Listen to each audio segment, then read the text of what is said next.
Good morning. Today is Thursday, May 28th, and this is a special meeting of the Facilities Committee. First on our agenda today is discussion of a 10-year facility study. Dr. Byrne. Good morning, everyone, and thank you for being here. This morning, our facilities team will give us an update on talk a bit about our recommendation for beginning the process for a new 10-year facility study. The last one was completed in 2016, but I'm going to turn it over to our Director of Facilities, Kevin Monrette, who can take it from there. Thank you very much. So as Dr. Byrne said, the last study was done in 2016, which also means, we're out of date.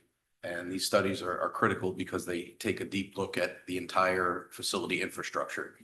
They look at every critical component of the building. And even though we've done a tremendous amount of capital projects and improvements, there are other areas that were not touched.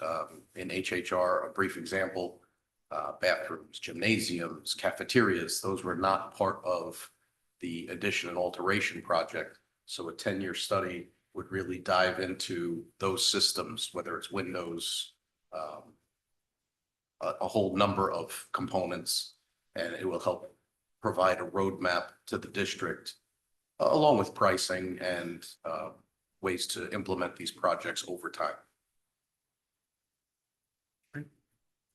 Any questions? So just a quick question on pricing.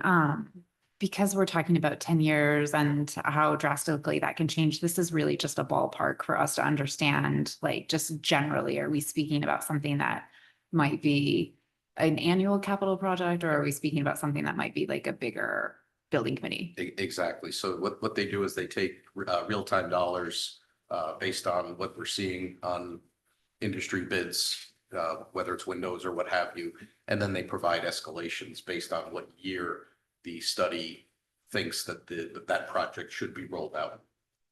Great, thank you. You're welcome. So you said we're out of date and it's 10 years from. Was there a reason why there is that lag? Is it just because of HHR and everything else that was going on that? Yeah, I think that was the reason. I think there was, a need to pause for a minute, and, Oxbridge was busy being closed out and HHR was being launched. So I think it's time to start looking at it again a little bit more closely. So just a couple questions for me. One, the 2016 study was a 5-year study. So now we're doing 10-year study, or is it just because it's been 10 years, we're doing a 10-year study? I thought the 2016 study was a 10-year study. Okay, I thought it And was a now we're 5-year doing. master plan. Oh, Okay, anyway, and then is there any reduction or discount because we've done Oxbridge and parts of HHR? They're going to look at everything in those buildings as well. They're still going to take a deep look at everything, kind of just, go with a clean slate and look at all the systems to make sure they're functioning as designed and operating correctly. Okay. Thank you. So just a question about how we think about the long-term planning. I'll start by saying that I think this is great. I think it's very helpful for us to look forward and to really be able to plan into the future as opposed to just immediately reacting to our situations. I am curious, though, how we think about that time period beyond 10 years. So because we have 7 distinct school buildings, and then we also have central office, I think that looking back, we can see that certain projects might have been pushed off so that multiple schools came due at the same time. Right. So how do we kind of think about that continuous maintenance or rebuilding or renovate, whatever that schedule might be, so that we don't put the people sitting here in the future at a place where they have 3 elementaries under construction at the same time again? Yeah, I think it's the perfect question. And I think that's the reason that these plans are so important, is that you have this rolling, never-ending 10-year plan, so that as one is starting to sunset, one is now on the horizon and looking into the future, whether it's enrollment or building needs or programmatic changes, whatever the case may be.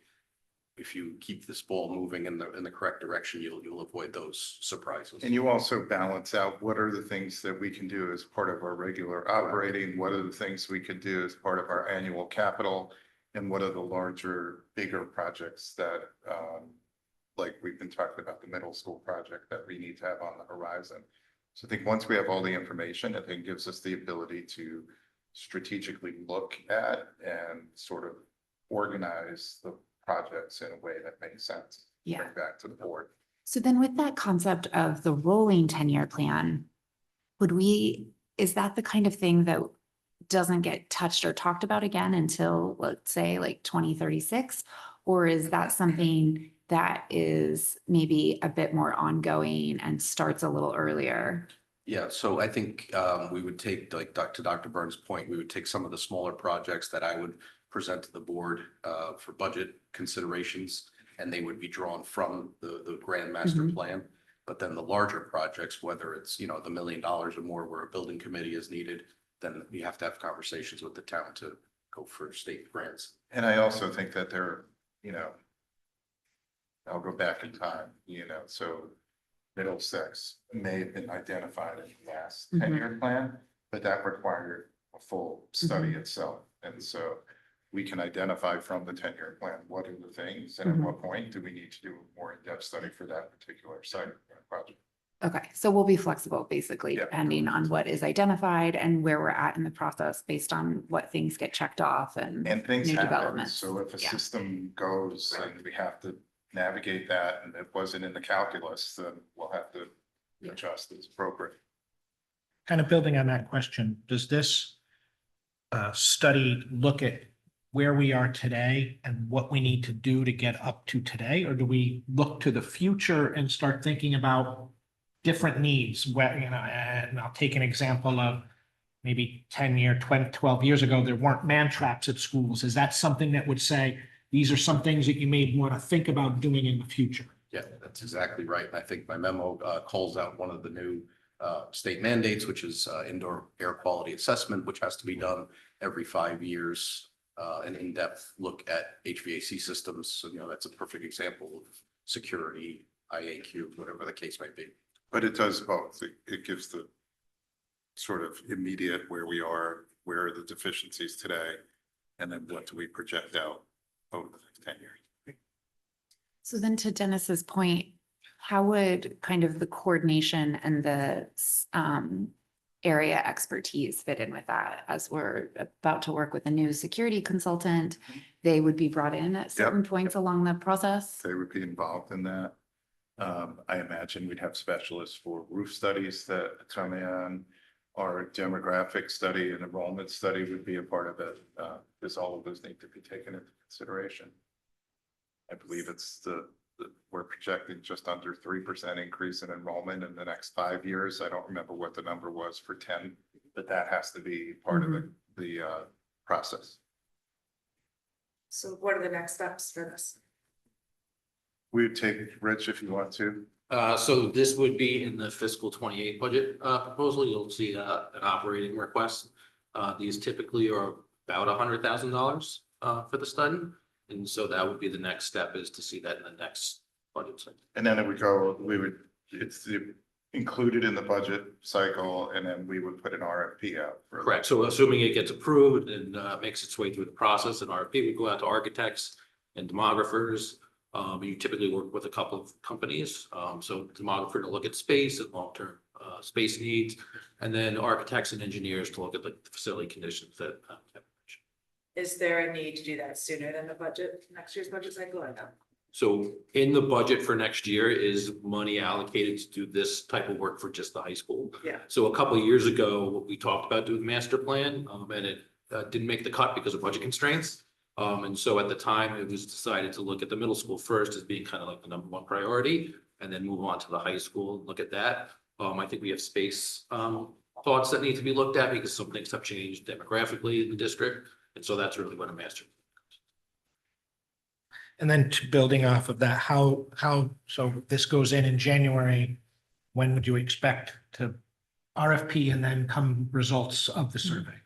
So I would think we would have RFP results probably towards like, June or July of 27. And then we would bring those results to the board with the recommendation on who to award it to, and you'd probably award it in the fall. Because these groups do tend to have to be with stakeholders, whether it's the principals, the security individuals, facility individuals, since you need to make sure obviously everybody's here. And then that work typically takes about a year. So you would have like an actionable report sometimes toward the end of fiscal 20. And you guys are comfortable with that timeline? Yes. Anything else? Okay, I think we're set here. I don't think we can bring that to the board at our next meeting. We are okay with that? Yep. Okay, next on our agenda is public comment.